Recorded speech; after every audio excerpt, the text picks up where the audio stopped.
140페이지에서 아까 재료의 박스를 봤고요. 박스 바로 밑에 보시게 되면 12번 바로 밑에 보면 세금 중에서 양도소득세 되게 중요하거든요. 그 양도세 같은 경우는 설명할 조세에 들어갑니까? 안 들어갑니까? 안 들어갑니다. 이전에 따른 조세는 설명사항이 아니다. 어떤 조세? 취득. 아까 9번에 보시면 앞 페이지 9번에 취득에 동그라미 치셔야 되는 거예요. 취득. 취득세. 양도세 이런 거 아니고. 재산세는요? 아니고. 보유 관련 조세, 종부세 이런 것도 아니고. 이렇게. 그 다음에 요 취득 의뢰인한테 설명한다고 돼 있어요. 취득 의뢰인한테 세를 얻거나 그 다음에 살 사람. 자, 요게 제일 중요하고 그 다음에 살짝. 요거보다 조금 더 중요한 게 요거예요. 설명할 때는 말만 번지르르 하게만 안 되고 정확히 얘기해야 되지만 근거 자료를 뭐예요? 보여줘가면서 설명해야 돼. 제시. 등기부 보여주면서 대출이 얼마 껴있어요. 이렇게. 건축물 대장을 보여주면서 전용 면적이 84제곱미터입니다. 설명. 이렇게. 토지 이용 계획 확인서를 보여주면서 용도 지역이 일반 상업 지역입니다. 라고 설명. 이런 식으로 해야 된다는 거지. 그러니까 근거 자료를 어떻게 보여줘가면서 하는 거예요. 제시. 그래서 오른쪽 141페이지 보면 가로 5번 설명 방법 중에 동그라미 2번에 뭐라고 돼 있어요? 근거 자료 제시다. 그래서 첫째 줄부터 셋째 줄까지 밑줄 그으시고 거의 다 들어가는데 자 여섯째 줄에 보시면 확인 설명서는 설명할 때 제시할 근거 서류에 들어가지 않는다. 확인 설명서는 안 들어갑니다. 왜 그래요? 확인 설명서는 공적 자료가 아니고 개공이 자기가 파악한 걸 체크한 내용에 불과해요. 그래서 요 근거 자료에는 죽었다 깨어나도 확인 설명서는 들어간다 안 들어간다? 안 들어간다를 꼭 알아두셔야 되고 확인 설명서 X 다른 건 다 들어가도 자, 그 다음에 네모 큰 2번에 가보시면 요게 나와요. 요거.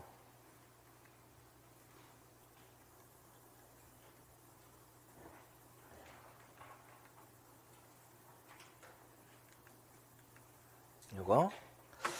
조사해서 설명을 해주는 거야, 원래가. 사장이. 근데 조사할 때 직접 조사할 수 있는 것도 있지만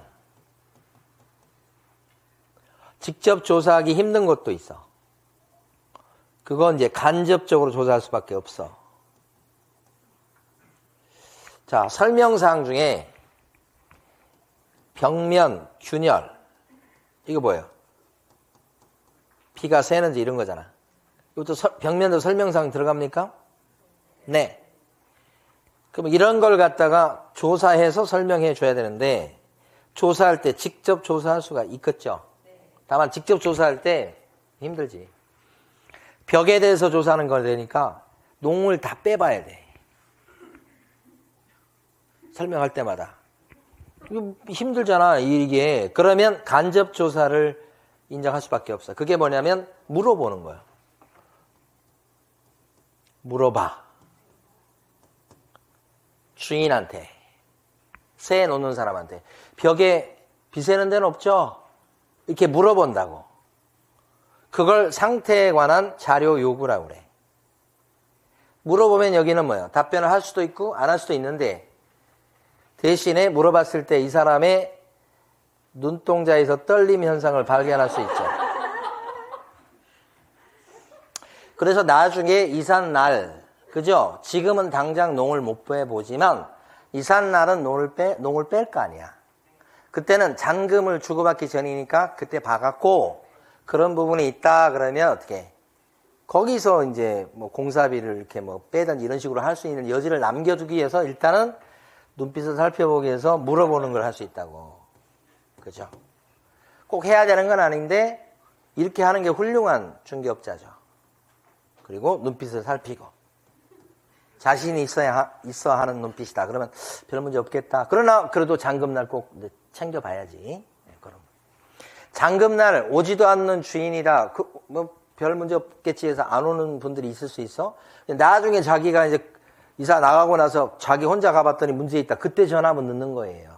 그래서 조금 바쁜 일이 있더라도 이사 나가는 날 와서 확인을 해서 문제 없다고 오케이 사인을 줄 수 있어야 되고, 부동산 사장님은 그렇게 유도를 해야 돼요. 나중에 이사 나가고 나서는 전화도 안 받는 거예요. 자, 이때 핵심은 누구한테 자료를 달라고 요구할 수 있다? 매수인 쪽, 매도인 쪽, 매수인 쪽. 매도인 쪽에 요구할 수 있다는 거. 그럼 반드시 자료를 줘야 된다? 안 줄 수도 있다. 안 줄 수 있다. 근데 자료를 주면 준 대로 또 조사하고 또 설명하는데 안 주면 어떡하죠? 실제 그럴 수도 있거든.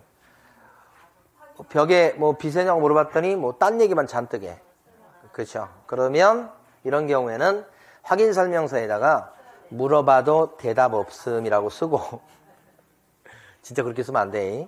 물어봐도 대답 없음 쓰고 아이고 더 잘 조사해야 되겠다 이렇게 해야지. 그리고 요 사람한테 뭐라고 그래야 돼? 설명할 때 원래 그 자료 좀 조사하려고 좀 협조 요청했는데 안 해줘가지고 제가 제대로 조사할 수 없었습니다 라고 요 사람한테 어떻게 해야 돼? 얘기해 줘야 되겠죠? 자, 그래서 여러분들은 141페이지를 정리하고 넘어가겠습니다. 자, 어떻게 보시냐면 상태에 관한 자료 요구 간혹 시험에 나옵니다. 동그라미 1번 상대방이 일단 중요합니다. 첫째 줄, 둘째 줄까지 밑줄이고 누구에게 자료 요구할 수 있다? 매도인 쪽, 임대 의뢰인 쪽이죠. 자, 요구를 할 수 있다예요. 그런데 다음 페이지 142페이지 가로 2번 자료 요구에 대해서 응한 경우도 있고 불응한 경우가 있는데 특히 불응했을 때가 시험에 몇 번 나왔습니다. 불응하면 어떻게 되느냐. 동그라미 2번 첫째 줄부터 밑줄 둘째 줄 특히 불응했을 때는 그 사실을 매수 또는 임차 의뢰인에게 뭐요? 설명도 하고 일르죠. 안 준다고. 얘기 안 한다고. 셋째 줄 확인 설명서에다가 적어놔야 되겠다. 여기까지. 두 개 다 해야 됩니다. 자, 그 다음에 아이고 확인 설명서를 적어주는 겁니다. 크게 보면 어떤 거냐면 의무가 첫 번째 확인 설명 의무가 있고 이걸 지금 본 거예요. 그 다음에 또 두 번째 의무가 뭐냐면 설명했으면 확인 설명서를 적어줄 의무가 있는 거예요.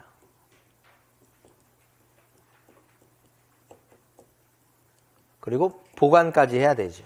이거 두 번째, 이걸 보려는 거예요. 자, 세 번째 마무리로 볼 게 뭐냐면 이거 위반했을 때 제재를 보는 거예요. 아주 중요하죠. 그러니까 중요도는 여기가 제일 중요해요. 그 다음에 확인 설명서 적어주는 건 내용이 별거 없어요. 상대적으로 이거보다는 이게 조금 덜 중요해요. 그 다음에 위반 시제가 좀 중요하고 이렇게 돼요. 그러니까 여기 볼 거예요. 확인 설명서도 누가 적어줘야 돼요? 사장님이. 그죠? 소공은 적어줄 의무는 없지만 적어줄 수는 있다. 보조는 의무도 없고 적어줄 수도 없고 적어줘서도 안 되고 더 이상 할 필요 없는 거예요. 언제 적어주죠? 계약서 쓸 때 같이 써. 같이 써주는 거예요. 그러니까. 자, 핵심은 이 확인 설명서는 법정 양식이 있을까? 있다. 그러니까 그 법정 양식을 좀 이따 배울 텐데 그걸 반드시 써먹어야 돼. 그 양식에 맞춰서. 그리고 이때는 부동산 사장이 됐든 아니면 소공이 됐든 확인 설명서에다가 어떻게 서명도 하고 및 도장도 찍어야 돼요. 이렇게. 그래서 기본적으로는 사장이 서명 및 날인하는데 사장. 만약에 개공이 법인일 때는 누가 서명 및 날인하셔야 되고 법인이 손이 없잖아, 손이. 그러니까 누가 대신해 줘야 되고. 대표자가 서명 및 날인하고. 이 대표자 도장을 찍는 거예요? 아니지. 법인 도장을 찍는 거예요. 법인일 때는. 만약에 분사무소에서 한 건 했다 그러면 누가 서명 및 날인해야 되고. 책임자가. 그러니까 여기서 도장 찍을 때, 서명할 때는 책임자 이름을 쓰는데 도장은 책임자 도장을 찍는 게 아니야. 분사무소에서 쓰려고 등록시켜놓은 도장이 있죠. 그걸 찍는 거야. 그러니까 책임자 개인 도장을 찍는 게 아니고 그게 날인이야. 서명도 하고 날인도 한다는 거예요. 사장이. 법인일 때는 누가 하고 날인을 대표자가 하고 법인 도장을 찍는다고 손으로. 분사무소일 때는 누가? 책임자가 하지. 근데 자, 소공이 일처리를 하는 경우 꽤 많죠. 현실적으로 많아. 그러면 소공도 어떻게 해? 함께 확인설명서에다가 서명 및 날인 하셔야 되겠다는 거죠. 근데 이게 실무적으로 잘 안 지켜져. 소공이 다 했는데 나중에 도장 찍을 때 보면 개공만 딱 서명하고 도장을 딱 찍고 소공은 들어가지도 않아. 이 일은 누가 했고? 소공이 했고. 그럼 법 위반이야, 엄격하게 얘기하면. 그러니까 그게 걸릴 때가 있고 안 걸릴 때가 있는데 보통 잘 안 걸리는 게 문제가 안 되면 그 계약에 대해서 어떤 불만이 없어. 그러면 문제가 안 돼. 안 걸려. 불만이 있잖아. 그러면 꼬투리 잡아. 야, 이 소공이 나 데리고 다니고 다 했고 소공이 다 했는데 왜 얘 도장은 없어? 이렇게 물건 늘어져. 배운 거죠, 학원에서. 중개사 공부한 사람 많습니다. 다 했다고 보시면 돼. 그래서 다 이거 어느 정도 어디서 들은 것 같아. 그러면 저한테도 전화 와. 이거 이 법이냐고 아니냐고 막 이거 물어볼 때. 그러니까 하여간 지켜야 되는 거예요. 근데 안 지키고 지나간 경우 되게 많아. 이 경우. 이거 안 지키면 어떻게 되냐. 자격정지 3개월 받아. 3개월. 세게 받아. 세게. 놀랬어요. 안 찍었다고 3개월. 문제 됐을 때 실제. 자, 지금까지 정리해보면 142페이지에요. 제일 아래쪽에 서식이 있죠. 동그라미 2번 서식에서 둘째 줄 반드시 서면으로 작성한다. 그러면서 둘째 줄 끝부분 확인 설명서는 법정 서식이 시행 규칙 별지 서식에 만들어져 있으니까 그걸 반드시 써야 된다. 오른쪽 페이지 제일 위로 가면 확인 설명서의 법정 양식은 거기 나와 있는 대로 법정 서식이 있는데 4가지나 있다. 4가지. 오른쪽 페이지 제일 위에. 그 4가지는 물건이 뭐냐에 따라 틀리다. 아파트 같은 주거용 건물일 때는 확인설명서 1번 양식을 써주고 그 다음에 비주거용 건축물, 상가 같은 것은 2번을 써주고 농지 같은 땅은 3번 써주고 임목 이런 것은 4번을 써준다고 돼 있다. 자, 그렇게 오피스텔은 몇 번 써줘요? 2번에 바뀐 거 이제. 오피스텔은 주거용 오피스텔일 때는 1번, 비주거용일 때, 업무용일 때는 2번 이렇게 됐어 이제. 아시겠죠? 상당히 중요합니다. 그 다음에 서명 및 날인. 자기 손으로 서명을 하고 도장을 찍어야 되는 거예요. 그렇죠? 그거 아까 설명드렸습니다. 서명 및 날인. 그 다음에 이렇게 작성을 했으면 이게 작성까지 본 거예요. 근데 줘야지. 확인설명서는 증거 남기는 거예요. 누구한테 줘야 될까? 매도인과 매수인이 있으면 매도인한테도 주고 매수인한테도 주는 거니까 기본적으로 3통 쓰는데 부동산을 소개한 부동산 중개업소가 2군데 껴있을 때는 4개를 뽑는다. 그래서 부동산 2군데 다 보관하고 양쪽에 주고 그 다음에 보존기간 잘 물어봐요. 보존기간 몇 년? 확인설명서의 보존기간은 3년이다. 그쵸? 3년간 보존하게 돼 있어요. 근데 원본을 보존해도 되고 4번도 오케이요. 전자문서로 된 것도 오케이. 전자문서는 어떻게 생각하시면 되냐면 컴퓨터에 이렇게 파일로 된 거 있죠. 그거. 뭐든지 좋아. 꼭 원본을 보존할 건 아니. 어딘지 찾지 마. 제발. 들으셔 일단. 원본. 그 다음에 갈 거야. 원본도 좋고 이것도 좋고 이것도 좋아. 근데 현실적으로 봤을 때 뭘 보존할까? 원본이야, 원본. 우리가 4통을 뽑을 때 다 원본으로 출력해. 복사 뜬 거 있어요? 없어. 4번 없어. 다 4개가 원본이야. 원본 갖고 있다고 우리는. 근데 반드시 원본을 보존할 의무는 없고, 이거 안 지키면 업무정지 사유가 돼요. 예? 자, 그런데 보존 안 해도 되는 경우가 있어. 전자계약을 할 때. 전자계약 아직 안 배우셨죠? 예? 이제 앞으로 늘어날 수도 있어. 전자계약을 했다 그랬을 때는 이거야. 공인전자문서센터, 국가데이터센터에 전자계약을 했을 때 그 전자문서가 보관이 돼. 그럴 때는 따로 사무실에다가 보존할 필요가 없다. 사무실에 보존할 필요가 없다는 거예요. 이 보존은 사무실에 보존하는 거예요. 집에 보존하는 거 아니야. 그럼 사무실에 보존할 필요 없는 경우도 있을 수가 있다는 거지. 이렇게 정리하면 143페이지 보면 가로 2번 교부는 이쪽 저쪽 양쪽에 주는 거예요. 아시겠죠? 그 다음에 다음 페이지 가로 3번에 보존은 보존기간 물어봐. 보존기간은 거기 첫째 줄, 둘째 줄, 셋째 줄까지 밑줄 긋고 보존기간은 셋째 줄 몇 년? 3년. 다만 동그라미 2번 보존 안 해도 되는 경우 있죠? 어떤 경우? 전자문서센터에 보관된 경우는 사무소에 보존할 의무는 없다. 여기까지. 자, 그 다음에 방금 전에 이거보다 더 중요한 게 이 그림이에요. 이 그림. 제재. 만약에 개업 공인중개사가 설명을 잘못했어.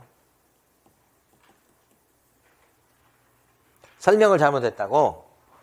예를 들어서 설명을 잘못했어. 예를 들어서 근저당 대출이 있다 그러면 근저당이 잡혀 있잖아요. 그 대출이 예를 들어서 이제 뭐 4억 잡혀 있다 그러면 근저당 잡혀 있는 요 4억. 이 4억이라고 하는 건 근저당이 되다 보니까 이건 실제 빚이 아니야. 그렇죠. 최고로 잡히면 4억까지 잡힐 수 있다는 거죠. 그럼 4억 잡혀 있다고 하는 것은 실제 빚이 아니고 잡힐 수 있는 금액을 얘기하는 거야. 예? 예. 잡힐 수 있는 금액 이게 이제 그 원시적인 표현이야 이게. 잡힐 수 있는 금액이 4억이에요 이렇게 얘기해 주라고. 실제 빚이 4억이라는 얘기가 아니고. 그런데 이게 근저당이 잡혀있는 빚이 4억이에요 이렇게 설명할 걸 2억이에요 이렇게 얘기해 준 거야. 그럼 잘못한 거지. 뭘 보고 얘기해야 돼? 등기부. 실제 빚 얘기 아니야. 등기부에 잡힌 거. 4억 잡혀있는데 2억이라고 얘기했어. 잘못 얘기했네. 그러면 부동산 사장님은 뭐예요? 500만 원 이하의 과태료야. 싸. 그래도. 이게 근저당 잡혔을 때 요 잡힌 금액을 얘기해 줄 의무가 있어. 근데 아예 설명을 안 했어.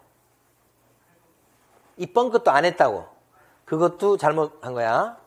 500만 원 이하의 과태료야. 그렇게. 근데 개업 공인중개사가 아니고 소공이 잘못 얘기했어. 그러면 소공은 뭘까? 중요한 거야. 500만 원 이하의 과태료가 아니고 소공일 때는 달라져. 소공일 때는 뭐예요? 자격정지야. 자격정지. 이렇게 돼. 과태료가 아니고 자격정지가 센 거예요? 과태료가 센 거예요? 그렇지. 이게 더, 이 사람이 더 세게 얻어맞아야 될 것 같아. 여기가 세게 맞아. 그 이유가 뭐예요? 개공은 단체가 있어. 협회. 없어 여기는. 그러니까 여기는 으쌰으쌰 해가지고 원래 업무정지였는데 낮춘 거야. 원래 낮춘 거라고 이건 그거 없잖아. 여기 더 세게 받잖아. 안 맞지 사실은. 여기가 더 세다고. 같거나 여기가 더 세야 되는데. 중요하죠? 이 그림을 그려놓으셔야 돼. 그 다음에 개업 공인중개사는 확인설명서를 적어줄 의무가 있죠? 안 적어줬죠? 교부 안 했죠? 이때가 업무정지야. 얼마나 중요하겠어? 이 두 개 구별하는 게.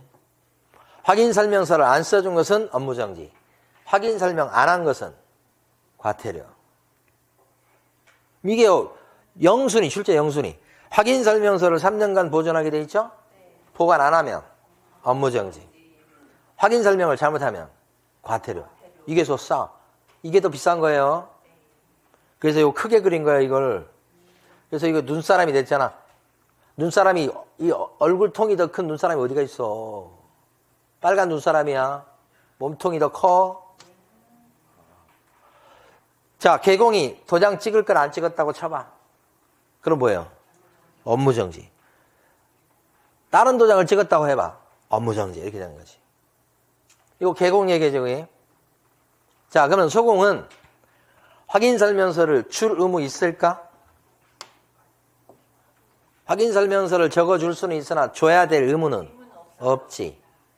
그래서 소공이 확인설명 너 안 좋네 해가지고 자격정지를 받는 건 없어. 그래야 되겠죠? 글로 해가지고 기억하려면 기억이 힘들어. 그림으로 기억해야 된다고. 소공이 확인설명서를 3년간 보존할 의무가 있다 없다? 없다. 보존 안 했다 그랬을 때 자격정지 때릴 게 없죠? 의무가 없는데. 됐어요? 그런데 소공이 확인설명을 해줄 수 있죠? 잘못 설명은 이렇게 되죠? 근데 소공이 확인설명서에다가 일을 했을 때는 도장을 찍을 의무가 있다 없다 소공은? 이건 있단 말이야, 이건. 이걸 안 찍었다 그러면 어떻게 돼? 그때가 뭐예요? 자격정지다 이 말이지. 이걸 145페이지 아래쪽에 보시면 빈 공간이 있어. 글을 안 볼 거예요, 위에 걸. 글 봐가지고는 기억이 하나도 안 나. 그림으로 기억하셔야 돼. 그래서 개공은 빨간 눈사람으로 기억해야 돼. 칸은 2칸이고. 소공은 노란 냉장고로 기억해야 돼. 기다란 냉장고, 직사각형. 일관되게 뭐예요? 자격, 정지. 중간에 비어있어. 잘래 요새 요거. 착각이 쉽잖아. 무조건 출제 확률은 1000%, 1000%. 100% 아니야. 1000%야. 이 그림이. 위에 있는 내용을 읽을 필요가 없어. 이 그림을 꼭 그려 놓으셔야 돼. 그래서 빨간 눈사람과 노란 냉장고, 직사각형 냉장고로 기억하셔야 돼. 칸은 2칸. 이것도 구별하셔야지. 이렇게. 자, 146페이지부터 보겠습니다. 146페이지. 주거용 건축물일 때 확인 설명서 몇 번 적어주는 거예요?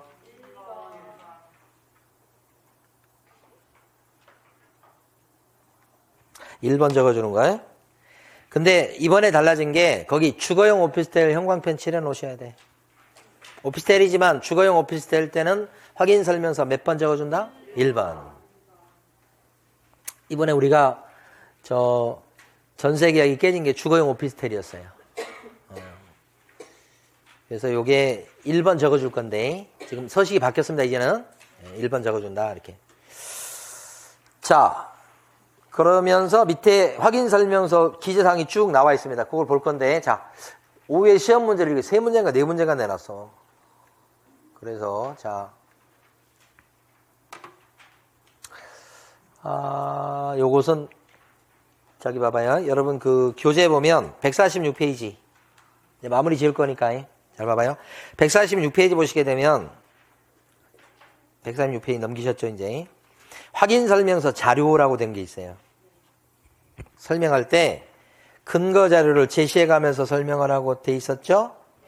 그 근거 자료 뭘 보여줬냐는 걸 체크하는 거예요. 자, 등기 권리증을 보여주면 여기다 체크. 근데 잘 안 보여줍니다, 현실은. 등기부, 등기사항 증명서 보여주면 여기다 체크. 건축물 대장 보여주면 체크. 건축물 재단까지는 많이 보여줍니다. 아파트 중개할 때. 토지이용 계획 확인서 보여주면 여기다 체크인데 잘 안 보여줍니다. 보여주는 게 더 좋은 거예요. 그 다음에 확정일자 부여 현황. 아까 이거 주인이 떼어올 수 있다고 그랬죠? 떼어오면 다각 원룸. 체크. 전입세대 확인서. 이것도 주인이 떼올 수 있다. 체크. 가져온다면 체크. 다각 원룸일 때 특히 더 의미가 있겠죠. 그 다음에 국세, 납세, 국세지방세, 납세증명서. 요거. 거의 아파트는 필수야, 필수. 뭐 납세증명서 체납 정도 때문에 그래요. 그 밖에 자료 뭐 이렇게 있을 수가 있어. 대표적인 게 이제 주민등록증 같은 거. 그 밖에 자료 들어갈 수 있겠죠? 주민증. 보여준 거 체크하라고 해. 오케이. 그 다음에 여기 항목이 보면 기본 확인사항이라는 것 중에 기본 확인사항 중에 첫 번째가 대상 물건의 표시란이 있어요. 1번에 있는 거. 여기 적어주는 거 보면 토지하고 건물로 쭉 나누는데 토지 관련해가지고 이런 막 복잡하게 생각할 수 있는데 나중에 보면 아무것도 안 해요. 소재지, 면적, 지목. 지목 배우시죠? 땅 지목? 대장에 나와 있겠죠? 요거 주로 대장 보고 적어줘요. 건축물 대장, 토지 대장. 여기 아파트다 그러면 여기 지목이 뭐겠어요? 대겠죠? 대. 실제 지목도 뭐예요? 대 이렇게 되겠죠? 자, 두 번째 건물에 관련된 거 적어줘요. 전용 면적 적어줍니다. 84제곱미터 뭐 이런 식으로 적어주고. 대장 보고 적어준다고요? 대지 지분 적어줍니다. 몇 분의 몇? 그죠? 몇 제곱미터? 이런 거 적어줘요. 대지 지분이 이제 16제곱미터 이렇게 적어준다고요. 준공영도 1999년 지구 망하기 1년 전 뭐 이렇게. 대장상의 용도 아파트 공동주택 이렇게 적어줄 때도 있고. 대상 물건 표시란에 요거 형광펜 칠해 놓으세요. 용도를 적어줘요. 용도 지역은요. 용도 지역은 건물이에요, 땅이에요? 땅이지. 그러니까 여기 지금 대상 물건 표시란에 적어줄 것은 용도지 용도 지역이 아니에요. 용도 지역은 땅, 용도는 건물, 건축물. 의미가 있어요. 형광펜 칠하는 의미가. 방향도 형광펜. 건물의 방향. 그 방향은 이제 여기 대상 물건 표시란에 적는데 기준이 중요해요. 기준. 네, 그래서 어디를 잠깐 가보시냐면 여기가 없나?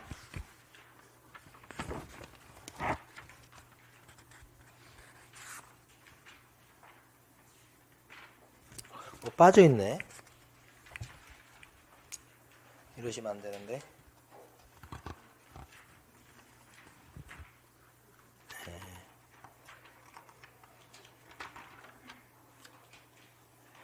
말로 설명을 드리고 나중에 자료를 나눠드리도록 하겠습니다. 빠져있네, 빠져있어. 자, 요 기준일 때, 요 주거용 건축물은 주택 같은 경우는 거실을 기준해서 남향이다, 북향이다 적어준다고. 남향, 동향 이런 식으로. 기준이 뭐라고요? 이런 주택은? 거실 기준. 일단 요거 이렇게 하시고 요걸 적어주는 항목이 있다는 게 중요하고 그 다음에 내진은 이제 지진을 견디는 거 얘기하죠? 네. 옛날 포항 울산에서 막 지진 나고 나서 생긴 거예요 이거. 내진 능력도 어디에 나와요? 건축물 대장에 나오는 거예요. 요것도 중요하고 내진자 들어가는 거 중요하고 그 다음에 위반 건축물에 대해서도 적어줍니다. 위반 건축물이 있다 없다 어떤 위반 건축물이다 어디에 적어져요? 대상 물건 표시란에 적어주는 거예요. 많이 공부하셔야 돼요. 대상 물건 표시란에 적어주는 게 뭐냐 이걸 다 기억하셔야 되는데 특히 노란 거. 그래서 위반 건축물 아파트는 위반 건축물이 거의 없기 때문에 우리 적어주는 게 없는데 이제 뭐 단독주택이라든지 빌라 쪽으로 가면 위반 건축물이 나올 수 있어요. 빌라도 이거 써주는 거죠. 그때 위반 내용은 무단 증축이다. 이거 어디에 나와 있는 거 적어주는 거예요? 건축물 대장에 나와 있는 거 적어주는 거예요. 그래서 몇 제곱미터 무단 증축이 있다 이렇게 나와 있어요. 대장에. 그거 적어주는 거 위반사항이 있을 때 무단 증축이 많아요. 빌라. 오케이. 이렇게 적어준다고. 요 네 가지. 자, 그 다음에 권리관계예요. 동그라미 2번. 권리관계 적어줄 때 뭘 보고 적어준다? 등기부. 그래서 대표적인 권리관계가 뭘 것 같아요? 소유자도 있지만 이거보다는 대출이죠, 대출. 그래서 소유권 외의 권리관계 중에 적어주는 것 중에 흔히 적어주는 게 뭐예요? 근저당이지. 근데 근저당은 땅, 건물 같이 잡는 게 일반적이죠? 그걸 공동저당이라고 그러잖아. 그래서 근저당 얼마 잡혔다, 4억 잡혔다 이런 식으로. 예? 권리관계는 그게 주가 되고 이건 뭐 보고 적어줍니까? 이건 등기부. 자, 그 다음에 밑에 동그라미 3번에 토지이용계획, 공법상 이용 제한에 관한 사항 뭐 이렇게 나왔죠? 동그라미 3번. 요거. 약간 번호가 틀리긴 한데 여기 밑에 보시고 토지이용계획 이거 여러분 교재에 3번으로 돼 있죠? 요게 공법상 규제사항입니다. 공법상 규제사항.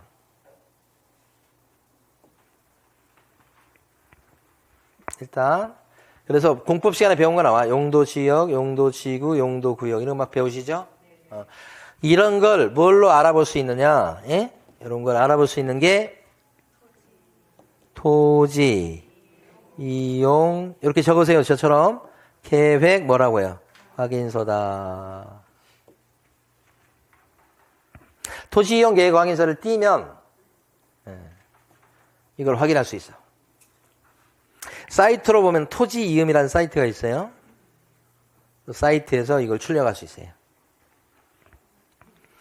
그 다음에 옆에 보면 이게 시험에 잘 나와요. 건폐율의 상한. 공법 시간에 배운 거죠. 용적률의 상한.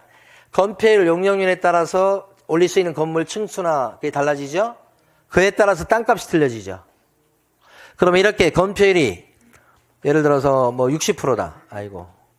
그 다음에 용적률은 250이다. 이런 것은 뭘로 확인을 해요? 이거 형광펜칠 하셔야 되니까. 그거 아니고. 토지이용 계획 확인서 아니고. 이건 뭘로 확인해요? 이건 시군조례입니다. 적으셔야 돼요. 이렇게 저처럼. 시군 뭐요? 조례. 이게 중요한 게 아니고 시군조례로 확인합니다. 토지이용 계획 확인서 안 해요. 뭘로 확인해요? 시군조례. 시험에 아주 잘 나오는 얘기예요. 자, 토지거래 허가구역에 해당되면 여기 체크하는 거예요. 허가구역이 꽤 있죠. 전 국토의 한 5분의 1 정도 된다고 그래요. 통계상으로는. 꽤 많아요. 토지거래 허가구역에 해당이 되면 여기다 체크. 근데 토지거래 허가구역에 들어가는지 뭘로 확인할까요? 이걸 이제 시험 출제거리야. 요거. 토지 이용계획 확인서 이것도. 이렇게 화살표시만 하면 돼요. 그 다음에 여기 보면 투기지역이나 투기과열지구도 체크하는 난이 있죠. 투기지역이나 투기과열지구는 뭘로 확인할까요? 그러면 얘가 토지이용계획 확인서에 안 나와요. 그래서 얘가 안 나온다고. 얘는 부동산 종합 공부 시스템. 이게 뭐냐면 국토부에서 만든 사이트예요. 부동산 종합 공부 시스템. 이게 사이트가 하나가 아니고 몇 가지가 있어요. 따라 적고 계시죠, 지금? 마지막 하나. 여기 나와 있는 것 중에 도시군 계획시설. 이거 빨간 걸로 해볼까? 도시군 계획시설. 그 다음에 지구단위 계획구역. 계획자 들어가죠, 여기? 도시군 관리계획. 계획자 들어간 거 그리고 세 가지. 도시군 계획시설 그러면 이제 공원이라든지 도로 같은 거 얘기하는 거잖아요. 잡힌 거, 계획 잡힌 거. 그 다음에 지구단위 계획구역. 도시군 관리계획. 요런 계획자 들어가는 것은 개공이 직접 관청에다가 물어봐서 확인해서 기재하는 거예요. 개공이 확인하여 기재합니다. 이렇게 하셔야 돼. 토지이용 계획 확인서에 안 나와요. 문의를 하셔야 돼, 이건. 이렇게 적으시고, 이거 하나 볼게요. 이런 공법상 규제 항목은 토지의 경우에 적어주는 항목이에요. 이게. 그런데 여기다 적으세요. 다만 임대차를 소개할 때는 임대차의 경우에는 요 항목을 공법상 규제 항목을 생략, 할 수 있다고 적으세요.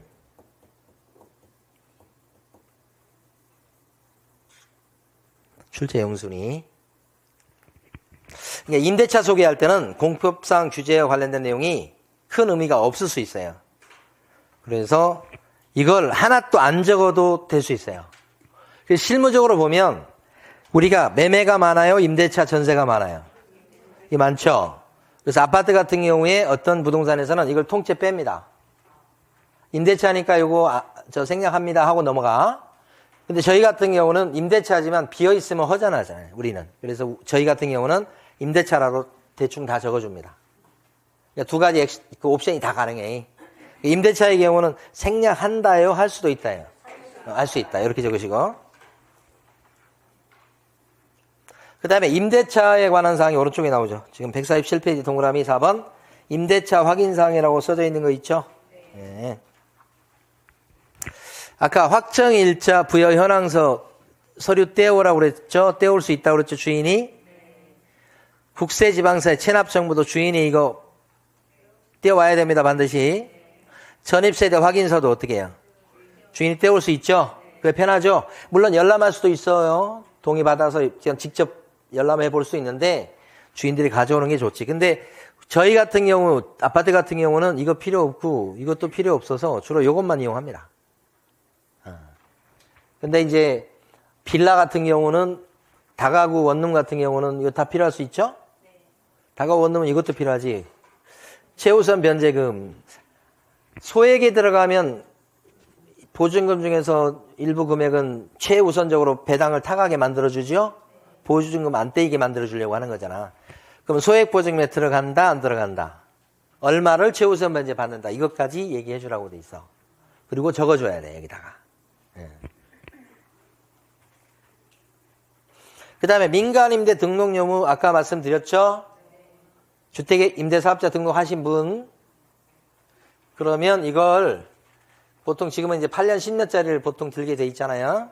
장기인지 단기인지. 아이고. 장기가 많을 거예요. 그 다음에 공공지원 민간임대인지 그 밖에 유형인지 체크하시라고 돼 있고 요 민간임대사업자 주택임대사업자 등록의 그 임대사업의 유형을 적어주는 거예요. 임대 의무기간은 뭐 8년이다. 뭐 옛날에는 4년짜리도 있었죠. 4년짜리 새로 생긴다는 얘기도 있고 그런데 아직 모르겠어요. 지금 이제 거의 8년입니다. 임대 개시일은 언제다. 요거 있죠, 요거. 아까 의무적으로 보험에 들게 돼 있죠, 보증금에 대해서. 요거. 그거 얘기했냐 이 말이에요. 응? 얘기해주게 돼 있죠, 이거. 중요하죠. 세부적 내용까지 아시라 이런 뜻이 아니에요. 근데 만약에 임대사업자 등록하셨대요 그랬더니 안 했다고 그러면 여기 밑에다가 뭐예요? 체크. 이게 훨씬 많을 거예요. 요새 문의가 이게 많더라고. 갱신요구권. 갱신요구권 행사 여부. 이 중개업을 하신 분이 기존 임차인이 갱신요구권을 행사했는, 그러니까 뭐 가지고 분쟁이 생긴 거냐면,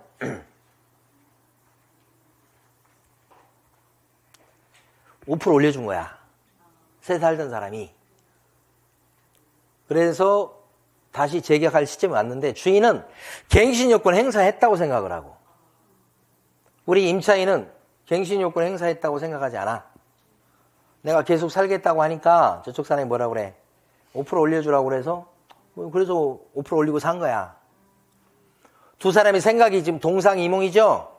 그런 분쟁이 많아. 그래서 갱신요건 행사 여부를 체크해 줄 필요가 있고 이것도 부족해. 그래서 따로 서류를 하나 만들어요. 갱신요건 행사 여부 확인서. 그걸 받아둬야 돼. 그래야 나중에 갱신요건을 써먹었다 안 써먹었다 둘이 안 싸워. 그걸 소홀히 했죠. 둘이 싸우면서 중간에 부동산 사장한테 다 화살이 돌아와.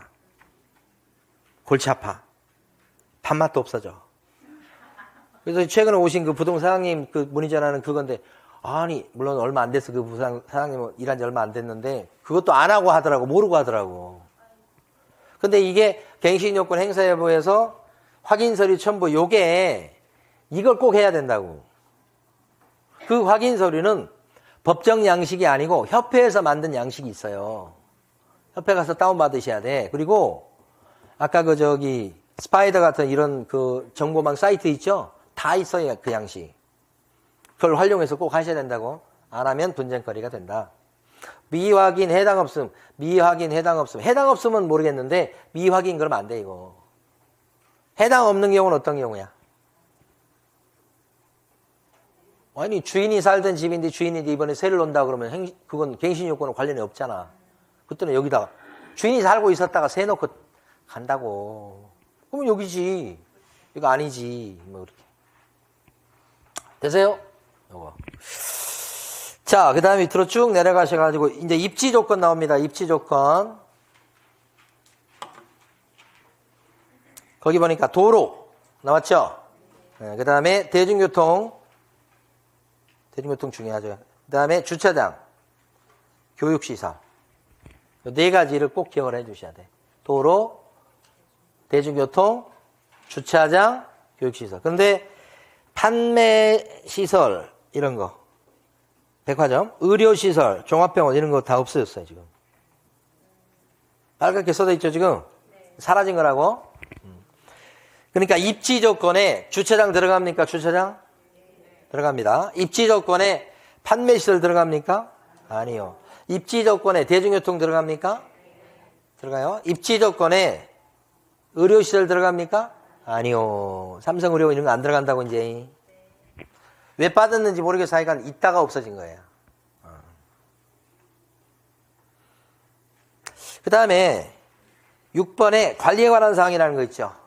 자, 관리에 관한 사항 그러면 경비실하고 관리비. 여기 이게 들어갔죠, 이게. 경비실. 있다, 없다. 이런 거에. 예. 그 다음에 관리 주체가 있어요, 여기. 여기 빼먹으면 안 되지. 동그라미 쳐보세요. 경비실 옆에 뭐가 있어요? 관리. 주체. 보통 위탁관리지, 뭐. 위탁관리. 빌라도 위탁관리라는 데가 나오기 시작했고. 빌라는 옛날에 대부분 뭐예요? 자체관리죠?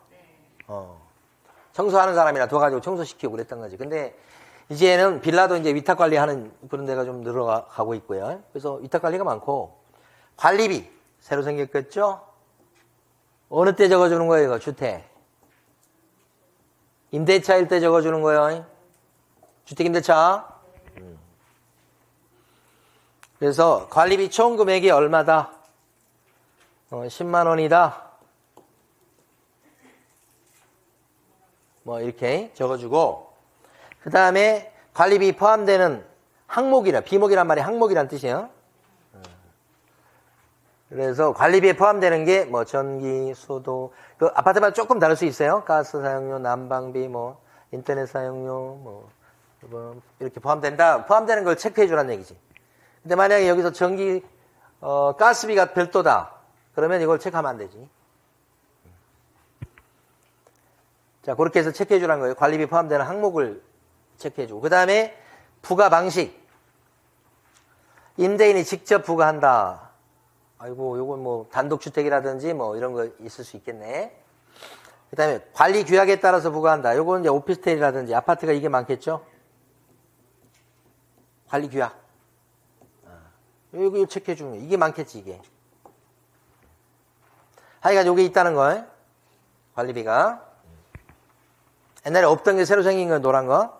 그 다음에 7번째가 뭐예요? 비선호시설. 선호하지 않는 거라는 거죠. 뭐가 있어요? 비선호시설에. 비선호시설에 들어간 거 뭐가 있을까요? 있는데, 장례식장, 영안실, LPG 충전소, 쓰레기 적치장, 뭐 이런 거 있을 수 있겠죠? 공동묘지, 뭐 이런 거. 적어준다. 8번이 뭐예요? 제목이. 거래 예정금액. 아까 예정금액이 아까 14억 5천이네. 이렇게 하는 것보다 이제 그때 숫자로 적어주는 게 좋아요. 보통 그렇게 숫자로 적어요. 14억 5천이니까. 이렇게. 14억 5천만 원.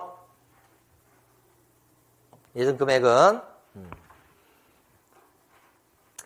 여기서 이제 재밌는 게 있는데, 전세 같은 경우는 지금 전세금이 만약에 7억이야. 그러면 7억 적어주면 되겠죠? 예전 금액이 7억. 요거죠? 7억?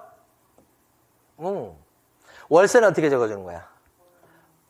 우리 이제 월세 계약한 게 보증금 2억에 월세가 한 100만 원이다 쳐봐요. 뭐 이거로 잘 기억이 안 나네. 2억에 100만 원 치면 이건 예전 금액 어떻게 적어줘? 2억이요? 실무 얘기예요, 실무 얘기. 곱하기 100을 해요. 1억이죠? 더하면 얼마예요? 여기다 3억을 적어주는 거예요. 3땡땡땡. 이러면 우리 손님들은 확인 설명서 막 이렇게 읽어줄 때 3억이라고 딱 나오면 자기는 2억에 100에 했는데 왜 3억이냐고 이거 질문을 반드시 해. 반드시 100%. 이렇게 적어주게 돼 있으니까. 그러면 여러분 어떻게 하셔야 돼? 이거 중개보수 계산할 때 여기에다가 곱하기 요율이잖아요. 중개보수. 그래서 요거 적어줄 때는 2억이지만 여기다 곱하기 100에서 이렇게 한 겁니다. 이렇게 얘기해주면 다 고개를 끄덕끄덕거려요. 질문 100%야. 공시지가 제곱미터당 얼마? 235만 원 뭐 이렇게 적어준다고. 그 다음에 공시가격 적어주고. 자, 그런데 여기서 중요한 거. 저기 예전 금액 중에서 빨간 걸로 해볼까? 이게 다른 표시가 안 돼서. 이 보라색으로 해볼까?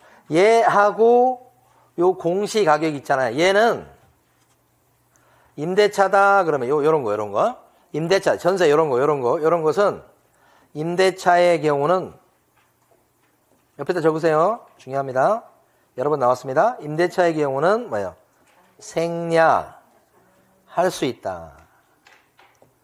그러면 전세나 임대차, 월세 같은 경우는 요걸 안 적어줘도 된다는 뜻이죠. 아까 공법상 규제처럼 오케이. 이런 게 시험 내는 거예요. 그 다음에 9번. 9번은 뭘 적어주는 거예요, 이제, 여러분? 세금.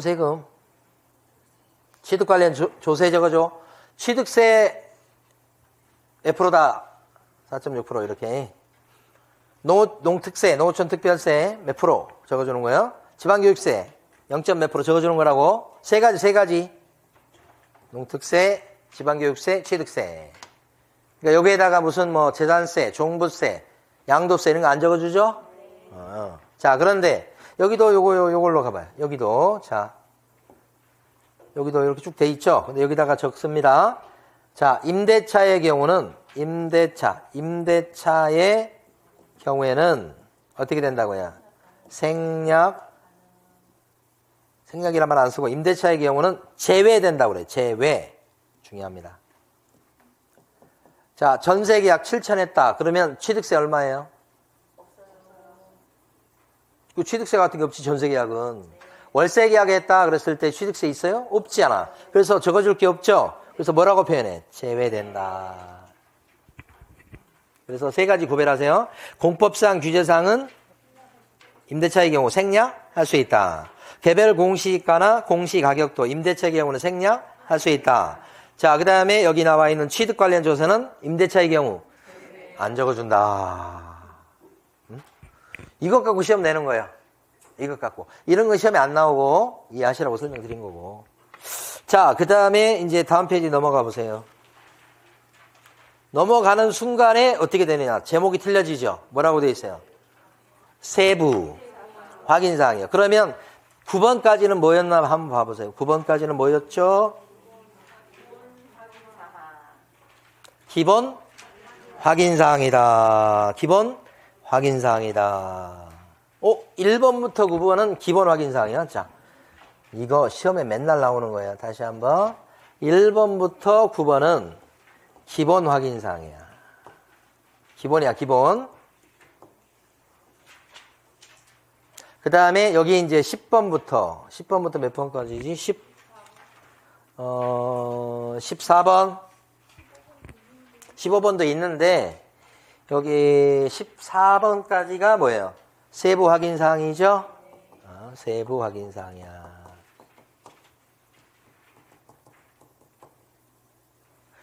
자, 그래서 여러분들은 148페이지 밑에다가 이걸 꼭 써놓으셔요. 1번부터 9번 항목은 기본 확인사항이 돼서 어떻게 이걸 적어주냐면 개공이 직접 관련 내용을 확인해서 기재한다고 돼 있어요. 작성 방법이. 개공이 뭐 한다고요? 조사, 확인해서 적어줘 그냥. 그러니까 여기서는 지금 자료 달라고 요구를 하지 않아요. 직접 조사한다고.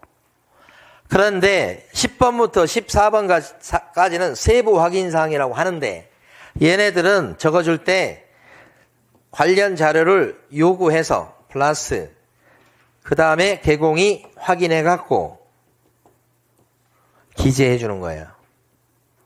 그러니까 개공이 조사해서 기재해 주는 건 똑같은데 차이가 뭐예요?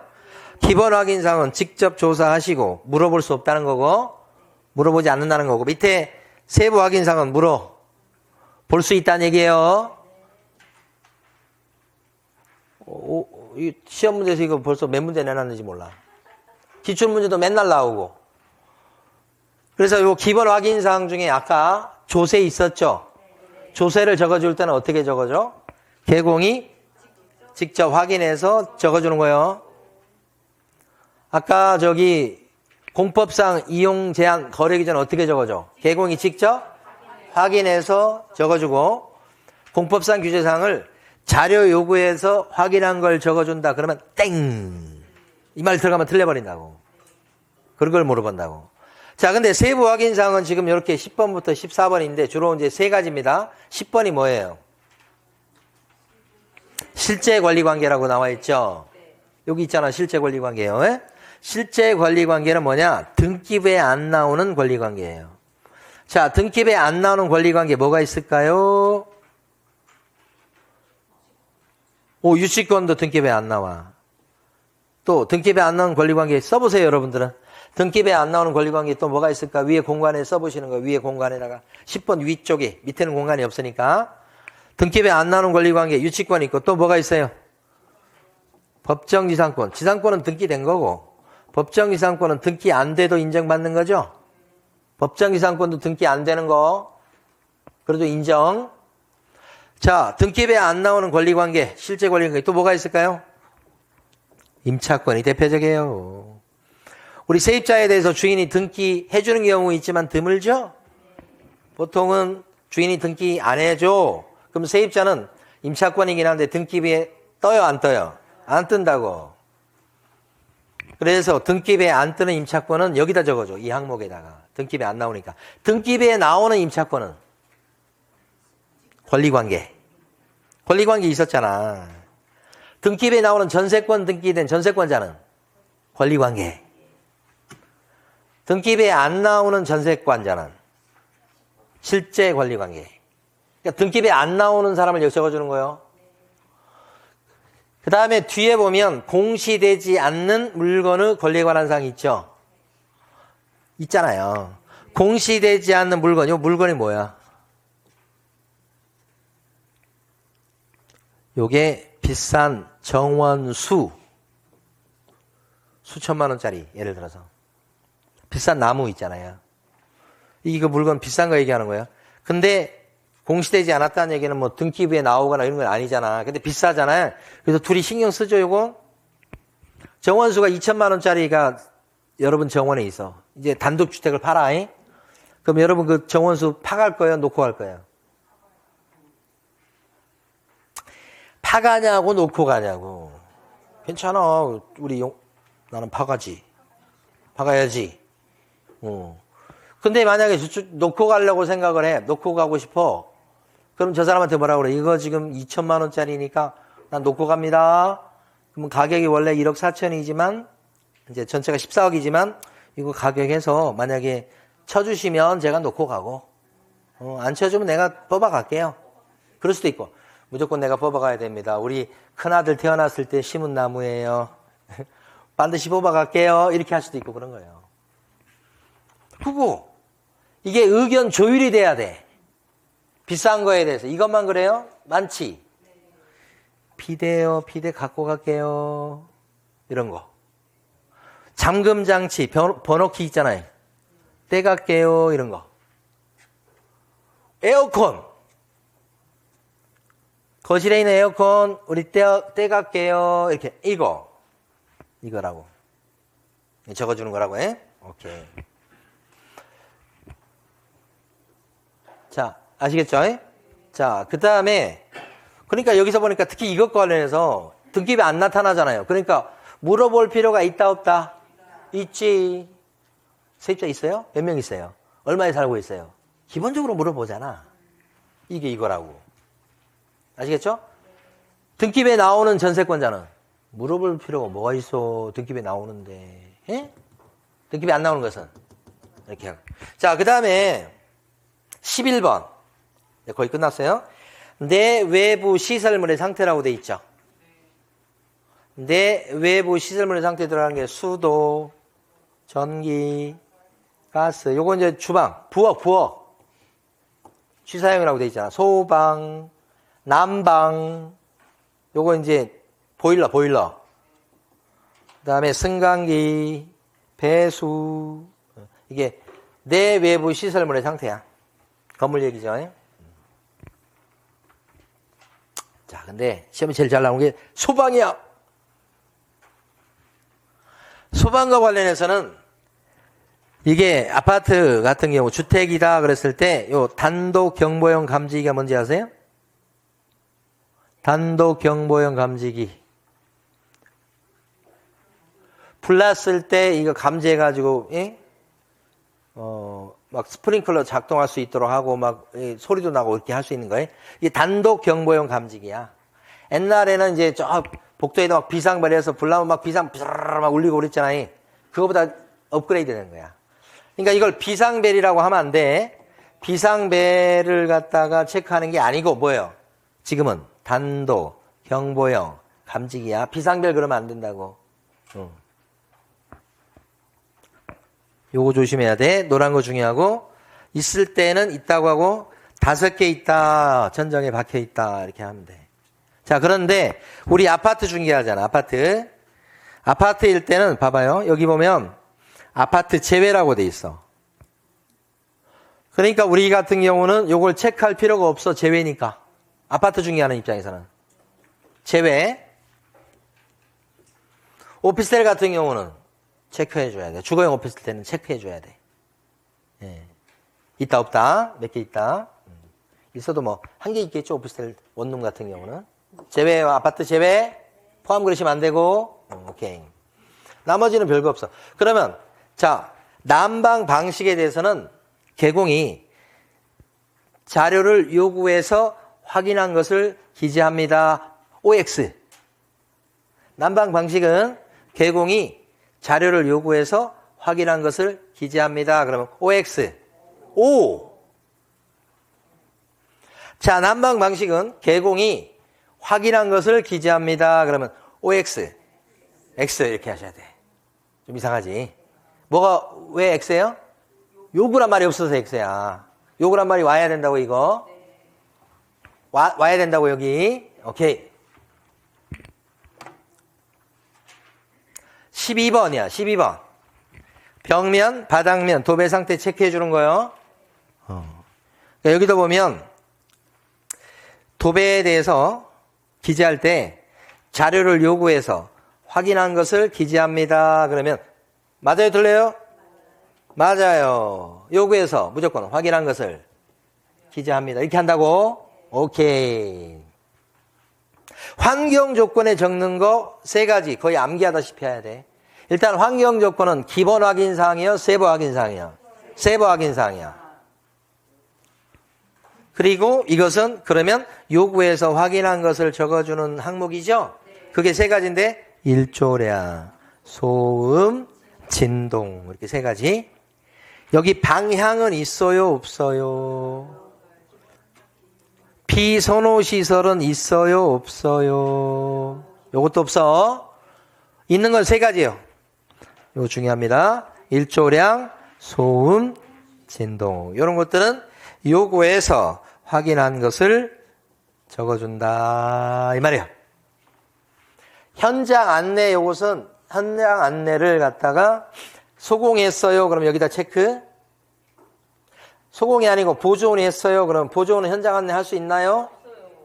있어요. 보조원 현장 안내 할 수 있어요. 단순 업무에 얘는 설명 못하지만, 그러니까 보조원 현장 안내 이렇게 하면서 이 집은 남양입니다. 뭐 이렇게 이런 얘기하면 안 돼. 방 3칸짜리 이런 얘기하면 입을 꾹 다물고 이렇게 해야 되는 거야. 법적으로 그렇다고. 그래서 이게 현장 할 때 보조원이 했어. 여기다 체크하는 거예요. 대신 저는 보조원입니다 라고 얘기했냐 안 했냐를 해야 돼. 했을 때는 여, 안 했을 때는 부. 여기도 체크하면 과태료 물어야지. 안 했어도 여기다 체크하고 일단 봐야 돼. 그리고 우겨야 되는 거예요. 얘기했다고. 이건 별개고, 아까 여기 13번까지가 이제 주로 세부 확인 사항이에요. 그래서 기본이냐 세부냐 이렇게 구별하는 문제를 물을 수 있는데, 여러분, 기본은 때려치고 너무 많아. 자, 세부 확인 사항 쪽에 들어가는 거. 이 세부 확인 사항은 요구할 수 있다, 없다? 있다. 지금 제가 쓰는 것을 여러분들은 148페이지 제일 밑에다 쓰셔야 돼.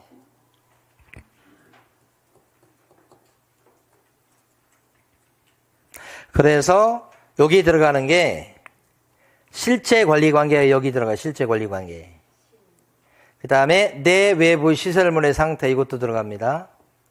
벽면, 바닥면, 도배 상태도 들어갑니다. 그 다음에 환경 조건이 여기 들어가죠. 원래는 현장 안내도 있지만 그건 때려치고요. 이렇게 4가지를 기억하시고 10번, 11번, 12번, 13번 이렇게 되죠. 그래서 암기하실 때는 여기서부터 암기합니다. 요, 새, 실, 내, 벽 있죠. 실내 벽 있잖아요. 환해졌어요. 도배 새로 했다고. 요 사이, 왜 철자도 모르냐 그러시면 안 돼. 요새, 요새, 실내 벽이 환해졌어요. 실이 뭐라고요? 실제 관리 관계. 이제 곧 끝날 거예요. 내 외부 시설물의 상태. 요거. 벽은? 벽면, 바닥면, 도배. 요거. 환경 조건. 요것은 요구할 수 있는 거. 요구해서 확인한 걸 기재하는 거. 그죠? 그리고 나머지 대부분 기본이죠. 그런데 여기 지금 15번 있잖아요. 15번. 15번은 기본 확인 사항이에요? 세부 확인 사항이에요? 보수인데. 그렇지. 얘는 기본도 아니면서 또 세부도 아니야. 얘는 별개예요, 별개.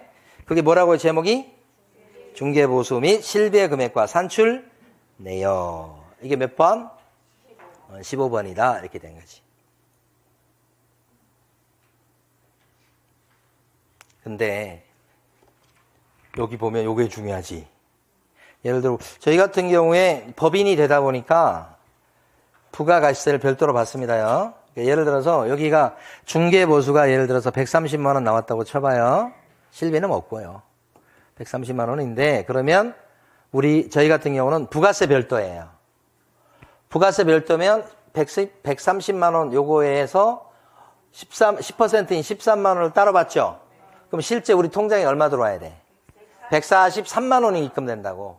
그럼 그 중에서 우리가 13만 원은 나중에 나라에 내줍니다. 부가세로. 그게 부가세 별도입니다. 법인은 무조건 일반 과세사업자.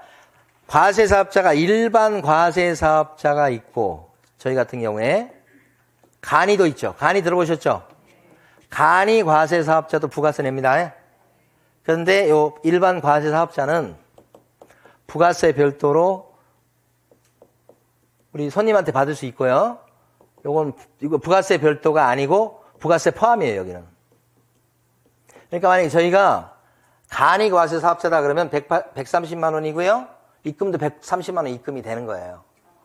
그리고 부가세를 내요, 안 내요? 네. 내는데 130만 원 중에 일정 퍼센테이지를 내는 거예요. 그러니까 130만 원 안에 부가세가 들어가서 받는 걸로 보는 거예요. 누가? 간이. 이거 우리 뭐 중교수만 그런 게 아니고 식당이나 이런 거 다 마찬가지요. 일반이냐 간이냐 물어보잖아. 이거 많겠죠? 그럼 부가세 뭐예요? 포함해. 그러니까 여기 뭐라고 되어 있어요? 중개보수는 부가가치세는 중개보수에 대한 부가가치세는 별도로 부과될 수도 있습니다. 그래서 우리는 별도로 부과해. 간이는 부과 안 하는 경우 포함돼서 받는 경우도 있죠. 두 가지가 다 있죠. 그 얘기요. 두 가지만 말씀드리고 끝내려고 그래요. 하나는 확인설명서를 받았으면 149페이지입니다. 손님들은 여기다가 어떻게 해? 서명 또는 날인하고 돼 있죠. 이렇게 돼 있어서 그런데 여기다가 이제 매도인 확인설명서 받겠지. 그럼 거기다가 이제 뭐요? 입문식이다 그러면 여기다가 입문식이라고 이렇게 서명을 해도 돼. 아니면 요 서명 안 하고 여기다 뭐예요? 도장만 꽉 찍어도 돼. 둘 중에 하나. 손님은 그래. 근데 부동산 사장이나 일하는 소공은 어때? 밑에 이 소공이 여기 들어가 있죠, 여기. 그때는 서명도 하고 그 다음에 등록된 도장을 꼭 찍어야 돼. 여기요. 자, 우리 실장님 이렇게 서명하고 정자체로 쓰시면 돼. 여기다 또 등록된 소공도 등록하고 있죠, 도장. 그걸 찍어야 된다 이 말이에요. 이렇게 두 개가 들어가야 돼. 이건 뭐예요? 일하는 쪽. 손님은 이렇게 되고. 아셨죠? 그 다음에 이 마지막 문제가 뭐냐면 있었는데 썼네. 하여간 일단 아까 세부 확인사항 한 문제로 물어봤어요. 요구할 수 있다고 그랬어요. 그렇죠? 세부 확인사항이에요. 실제 관리관계, 내 외부 시설물의 상태, 벽면, 바닥면, 도배, 환경 조건. 요 사이 실내백이 환해졌어요. 도배 새로 해서 그래요. 이런 거예요. 이게 확인설명서 1번만 본 거예요. 네, 근데 자, 시간 관계상 한 문제를 가르쳐 드리고 수업을 끝낼게요. 이거예요, 이거. 확인설명서 1번이 됐든 2번이 됐든 3번이 됐든 4번이 됐든 공통적인 기재사항이 있어요. 여러분 교재는 저기 나와요. 150페이지 제일 아래쪽에 나와요. 자, 밑에 보니까 뭐가 있어요? 1번. 대상 물건의 표시라고 돼 있죠? 이게 표시요. 표자로 딴 건 대상 물건의 표시요. 자, 두 번째 2번이 뭐예요? 이거겠죠, 그러면? 예정금액 14억 5천. 자, 세 번째가 뭐예요? 보수죠? 요거. 숫자네요, 숫자. 보수. 복비. 자, 네 번째는? 취득 관련 조세죠. 요거 4번. 취자라고 돼 있죠? 취득과 관련된 뭐예요? 조세. 자, 5번이 뭐예요, 5번에? 권리관계. 이거 5번 권리관계예요. 6번. 실제 권리관계. 권리관계는 등기부에 나와요, 안 나와요? 나오고. 실제 권리관계는 등기부에 안 나오는 거. 근데 권리관계는 등기부에 나오기 때문에 기본 확인사항. 실제 권리관계는 등기부에 안 나오니까 세부 확인사항. 물어볼 수 있잖아. 임차인 몇 명 있대요? 이렇게. 이것은 모든 확인설명서의 공통 기재사항인데 암기를 어떻게 하시느냐? 이렇게 하시는 거예요. 이거 하고 수업을 마칩니다. 전 세계 사람들의 공통적인 관심사는, 세계 사람들의 공통 관심사는 대한민국에서 탄핵이 되냐 안 되냐 이게 아니고 예수님의 Jesus Christ, 영어 잘하죠? 예수님의 취권, 발표다. 취권이 뭔지 아세요? 그렇지. 옛날에 막 그 성룡 이렇게 무술 영화 나왔을 때 어떤 할아버지가 그냥 술 먹어서 비틀비틀 거리면서 다 이겨버리잖아. 술 비틀비틀 거리면서 허허실실하는 그 권법을 취권이라고 그래. 그러니까 예수님이 취권을 발표. 예수님이 술을 엄청 좋아했대. 예수님이 좋아하는 술은 무슨 술? 막걸리 아니고 포도주지, 포도주. 예수님 직업이 목수야, 목수. 그래서 목수 일할 때 힘드니까 맨날 포도주 먹고 옆에다 놓고 포도주 먹고 살았다는 거야. 우리 시골에서 농사 질 때 막걸리 먹듯이. 술꾼이라는 걸 우리 대학교 들어가서 알아서, 그 전까지는 예수님은 술도 못 먹는 사람인 줄 알았지. 근데 대학교 딱 들어가서 보니까 술꾼, 이런 술꾼이 없다는 거예요. 깜짝 놀랐지. 그래서 그때부터 예수님이 달리 보였어. 전 세계 사람들의 공통 관심사는 예수님의 취광 발표다. 한 문제로 내놨어요. 자, 오늘 수업 여기까지 합니다. 네, 수고 많으셨습니다.